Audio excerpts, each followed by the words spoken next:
오늘 우리 함께 읽을 기록된 하나님 말씀은 에베소서 제5장 15에서 20절까지의 말씀입니다.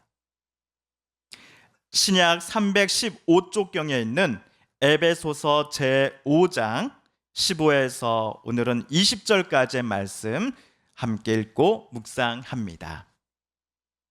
그런즉 너희가 어떻게 행할지를 자세히 주의하여 지혜 없는 자같이 하지 말고 오직 지혜 있는 자같이 하여 세월을 아끼라. 때가 악하니라. 그러므로 어리석은 자가 되지 말고 오직 주의 뜻이 무엇인가 이해하라.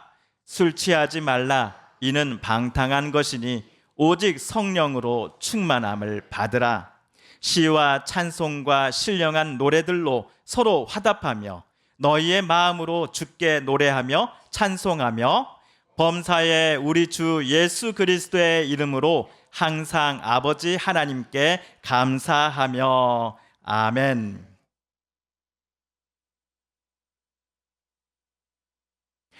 오늘과 다음 주일 이렇게 두 주만 더하면 에베소서 주일 아침 말씀 묵상이 모두 끝이 납니다. 오늘 본문은 제5장입니다. 다음 주 본문은 에베소서의 마지막 장인 제6장을 묵상할 예정입니다. 총 6장으로 이루어진 에베소서를 학자들은 크게 두 부분으로 나눕니다. 첫째 부분은 1에서 3장까지입니다. 그리고 둘째 부분은 4에서 6장까지입니다. 첫째 부분은 성부, 성자, 성령이라고 하는 삼위일체 하나님께서 이 땅에 이뤄나가시는 교회가 어떤 곳인지를 사도는 설명했습니다. 교리와 관련된 단어와 설명들이 여기에 자주 등장하기에 저를 포함해 많은 분들이 에베소서 전반부를 이해하는데 조금은 힘드시지 않았을까 싶습니다. 반면 에베소서 4에서 6장인 둘째 부분에서 사도는 교회에 구성원된 성도들이 그리스도인으로서 행해야 할 실천이 무엇인가에 대해 구체적으로 이야기했습니다. 앞단락이 조금은 이론적이고 교리적이었다 한다면 뒷단락은 앞에서 언급한 교리를 토대로 그리스도인들이 어떻게 살아가야 하는가를 좀 더 실생활에 가까운 신뢰를 들어서 바울은 설명했습니다. 지난주에 우리가 읽었던 본문 중 4장 31절에서 5장 1절까지를 다시 한번 읽어보겠습니다. 시작. 너희는 모든 악독과 노함과 분냄과 떠드는 것과 비방하는 것을 모든 악의와 함께 버리고 서로 친절하게 하며 불쌍히 여기며 서로 용서하기를 하나님이 그리스도 안에서 너희를 용서하심과 같이 하라. 그러므로 사랑을 받는 자여 같이 너희는 하나님을 본받는 자가 되고. 아멘. 사랑을 받는 자녀 같이 너희는 하나님을 본받는 자가 되라. 어떤 사람이 감히 하나님을 본받는 사람이라고 바울은 4장 32절에서 말하였습니까? 하나님께서 그리스도 안에서 우리를 용서해 주신 것처럼 서로를 친절하게 대하며 불쌍히 여기며 서로 용서하기를 힘쓰는 사람들을 가리켜 바울은 이들이 하나님을 본받는 사람들입니다 라고 말을 하였습니다. 그리고 5장 3절 이하에서는 음행과 온갖 더러운 것과 탐욕은 그 이름조차도 부르지 말라라고 사도는 부탁합니다. 음행하는 자나 더러운 자나 탐하는 자, 곧 우상 숭배자는 그리스도와 하나님의 나라에서 기업을 얻지 못할 것이다 라고 경고했습니다. 바울이 경고하는 모습들은 에베소 교인들이 예수님을 만나고 그리스도로 고백하기 이전에 행했던 과거의 어두움의 모습들이기 때문입니다. 우상 숭배가 다른 것이 아닙니다. 바울 당시 에베소 땅에 만연하고 당연시 여겨왔던 음행과 간음을 그리스도를 만나고서도 여전히 행하는 것이야말로 우상 숭배였습니다. 이제 에베소 교인들은 그들이 주 안에서 빛이 되었기에 빛의 자녀들처럼 행해야 합니다. 더 이상 성령을 근심하게 해서는 안 됩니다. 빛의 자녀들이니 모든 착함과 의로움과 진실함이라고 하는 빛의 열매들을 맺어내는 사람들로 하루하루를 살아가야 합니다. 그리고 나서 바울은 그러므로로 시작되는 오늘 본문과 같은 권면을 에베소 교인들에게 말하였습니다. 우리 15, 16절을 세 번역으로 다시 한번 읽어보겠습니다. 시작. 그러므로 여러분은 어떻게 살아가야 할지를 살피십시오. 지혜롭지 못한 사람처럼 살지 말고 지혜로운 사람답게 살아야 합니다. 세월을 아끼십시오. 때가 악합니다. 영어 성경으로 16절을 보시면 시간을 최대한으로 활용하라. 왜냐하면 시대가 악하기 때문이다 라고 번역할 수도 있겠습니다. 자, 그렇다면 바울이 말하는 바 그리스도인이요 빛의 자녀로서 지혜롭게 산다는 것, 그리고 시간을 최대한으로 활용하며 산다는 것은 어떤 모습일까요? 이에 대해 바울은 우선 17절에서 어리석은 자가 되지 말고 주님의 뜻이 무엇인지를 깨달으며 살라고 대답을 했습니다. 어리석은 사람의 반대말이 지혜로운 사람일 테인데, 이 사람은 바울에 따르면 주님의 뜻이 무엇인지를 늘 깨닫고 또 그 뜻대로 살고자 애쓰는 사람입니다. 그리고 사도는 시간을 최대한으로 활용하며 살아가는 것이 무엇인지에 대한 구체적인 신뢰 세 가지를 오늘 제시를 했습니다. 먼저 첫째, 술 취함이 아니라 무엇의 충만함을 받으라 했습니까? 성령의 충만함을 받으라고 말했습니다. 존 스토트 목사님은 지나친 음주가 사람을 짐승과 같이 만들어 사람답지 못하게 하는 것이라면, 성령의 충만은 성령께서 우리를 그리스도와 같이 만들기 때문에 우리를 더욱더 사람답게 만드는 것이다 라고 말하였습니다. 이 어두운 세상 속에서 그리스도인이 되어 주님의 뜻이 무엇인지를 분명하게 깨닫고자 한다면 우리는 무엇보다 성령의 충만함을 늘 소망해야 할 것입니다. 둘째로 사도는 시와 찬미와 신령한 노래로 서로 화답하며 온 마음과 정성과 뜻을 다하여 주님을 노래하고 찬양하십시오라고 권면했습니다. 이 두 번째 권면은 하나님께 우리가 예배를 드릴 때 꼭 필요한 자세요, 마음이기도 합니다. 주일 예배를 드리고자 이곳에 나와 하나님께 예배 드릴 때에 우리는 서로를 화답하는 마음, 즉 존중하는 마음이 없어서는 안 됩니다. 예수님은 다음과 같이 말씀하셨습니다. 그러므로 예물을 제단에 드리려다가 거기서 내 형제에게 원망 들을 만한 일이 있는 것이 생각나거든 예물을 제단 앞에 두고 먼저 가서 형제와 화목하고 그 후에 와서 예물을 드리라. 예배를 목숨처럼 소중히 여겨야 한다라고 많은 목사님들이 이야기하십니다. 옳은 말씀입니다. 허나 이 말씀이 아무리 옳은 것이라 할지라도 하나님께 예배 드리려는 예배자들이 서로를 존중하지 않는 마음을 그대로 가지고 예배 자리로 나아옴을 하나님께서는 원하지 않는다라고 제자들에게 예수님은 가르쳐 주셨습니다. 이 예수님의 말씀을 우리는 예배를 언급할 때 꼭 같이 나눠야 합니다. 형제와 화목하고 그 후에 와서 예물을 드리라. 그리고 눈에 보이지 않는 하나님을 사랑한다고 말하면서 정작 눈에 보이는 형제와 자매를 미워하는 자는 실은 하나님을 사랑하는 것이 아니다라고 하는 사도 요한의 말을 우리는 잊을 수 없습니다. 마지막 세 번째로 바울이 말한 신뢰는 모든 일에 언제나 우리 주 예수 그리스도의 이름으로 하나님 아버지께 감사를 드리며 살아가라는 것입니다. 성령의 충만함을 받은 이들은 예수 그리스도의 이름을 의지하며 하나님께 감사와 찬양을 올려드릴 것입니다. 물론 문자 그대로 모든 일에 우리는 감사를 드릴 수는 없습니다. 예를 들어 남이 당한 불행을 가지고서 내가 하나님 아버지 앞에 나아가 감사를 드려서는 안 될 것이기 때문입니다. 아마도 방금 사도의 세 번째 권면은 모든 일에 하나님께 감사를 드리며 살라는 이 권면은 하나님께서 나를 만드신 창조주요 또한 아버지이시니 내 모든 삶을 하나님께 의탁하며 시시때때로 하나님께 감사하며 또 살라는 의미일 것입니다. 종합하여 볼 때 세월을 아끼며 살아감이란 교훈은 사도가 이것을 언급할 때 성부와 성자, 성령, 삼일체 하나님의 신비와 연합 그리고 성삼위 하나님의 사랑을 우리는 다시금 깨닫게 됩니다.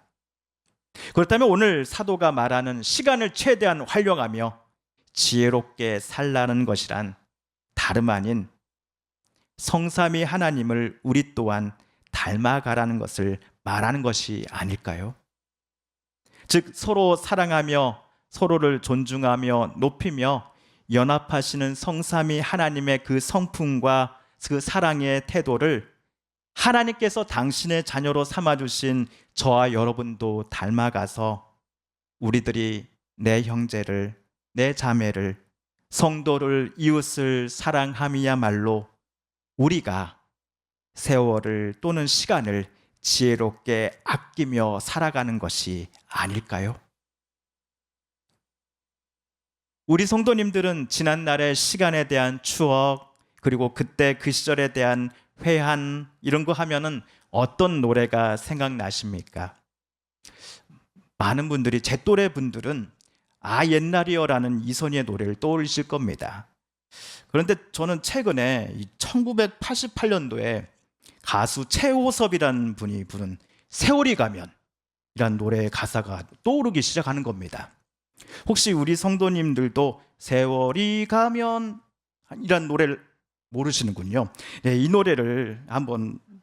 노래가 어떤 노래냐면 가사를 제가 한번 불러보겠습니다. 세월이 가면 가슴이 터질 듯한 그리운 마음이야 있는다 해도 한없이 소중했던 사랑이 있었음을 잊지 말고 기억해줘요 라는 후렴구의 가사입니다.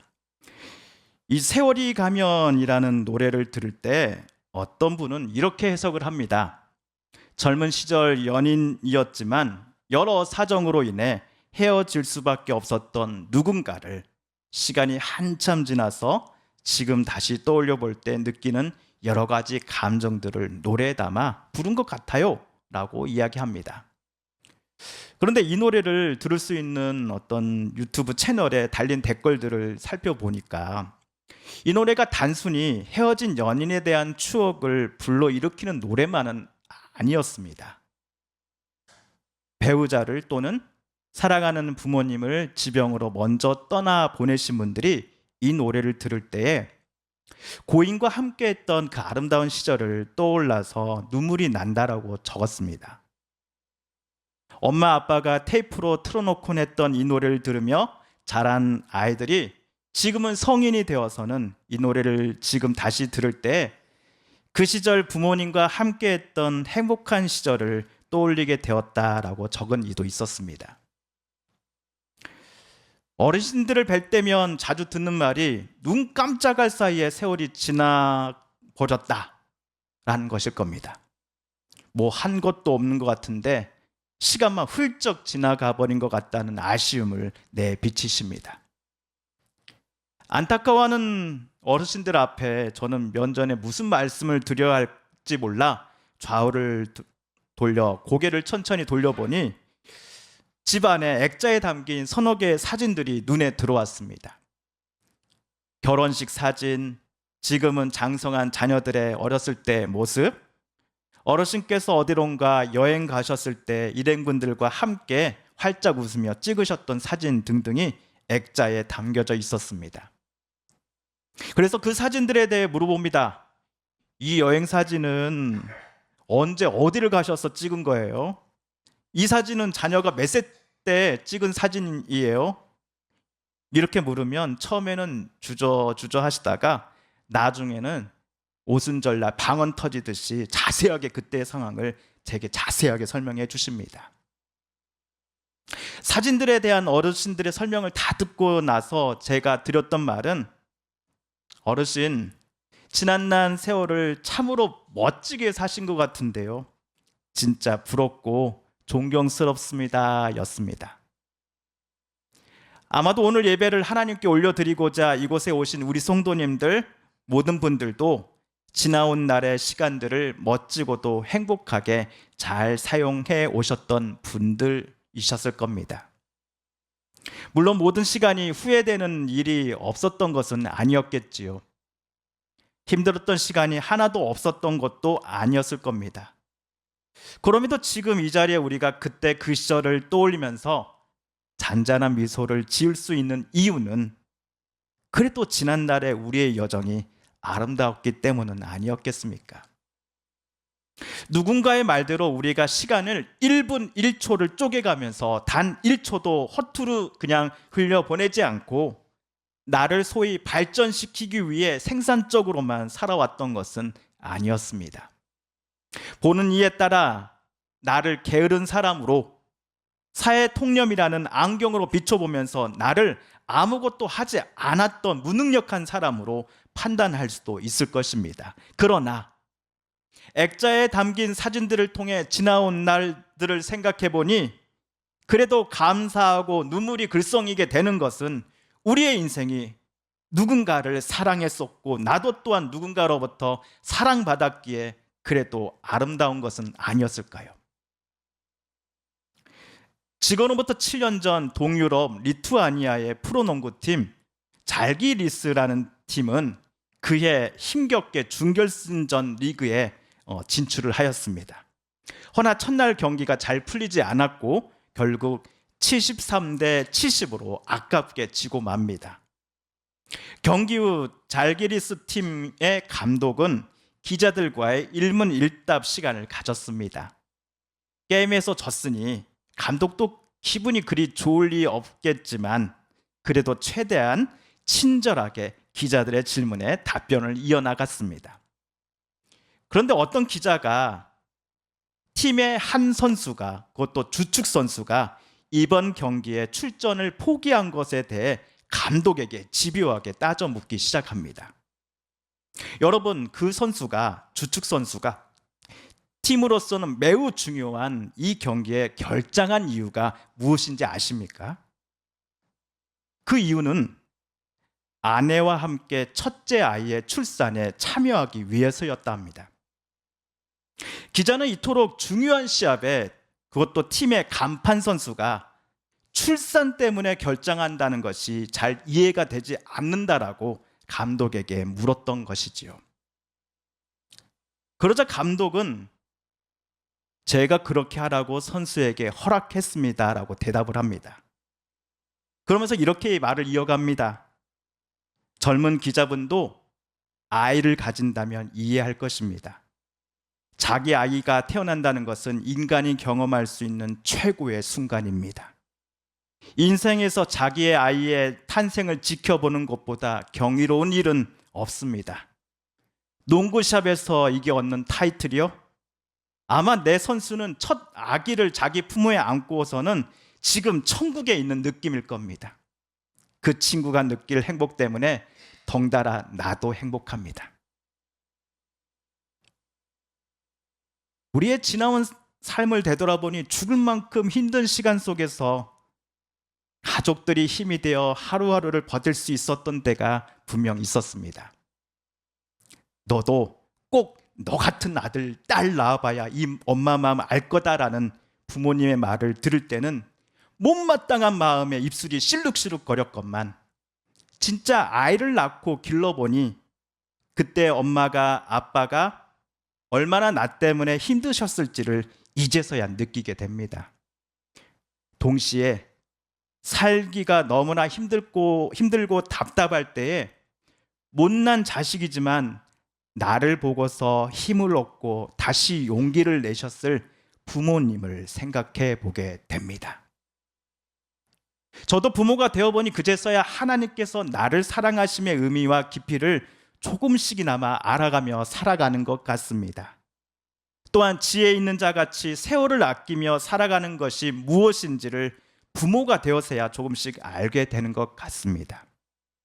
바로 하나님께서 우리를 사랑하셨듯이 나도 누군가를 사랑하고 누군가에게 사랑받으며 살아가는 것이야말로 이 어둡고 차가운 세상 속에서 지혜 있는 자처럼 세월을 아끼며 살아가는 모습이 아니겠습니까?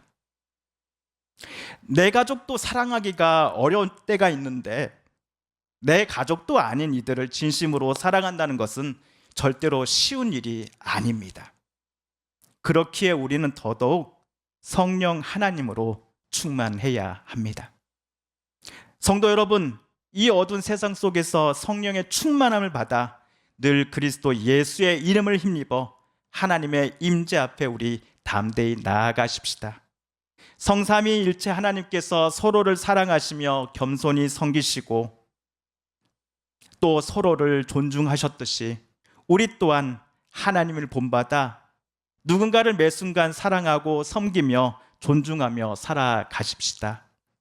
그리하여 오늘로부터 약 10여 년 후 지금의 이 시절을 떠올릴 때에 우리가 성령에 충만하여서 정말 서로를 사랑하고 또한 사랑받으며 하나님의 자녀로서 그때 그 시절을 살았노라고 말할 수 있는 저와 여러분이 되셨으면 좋겠습니다. 아멘. 함께 기도하겠습니다. TV CF, 라디오 CM, 선거 홍보 영상, 기업 홍보 및 기록 영화를 전문으로 기획, 촬영하여 제작하는 산여울 기획은 1등 제품을 2등 가격으로 공급합니다. 산여울 기획.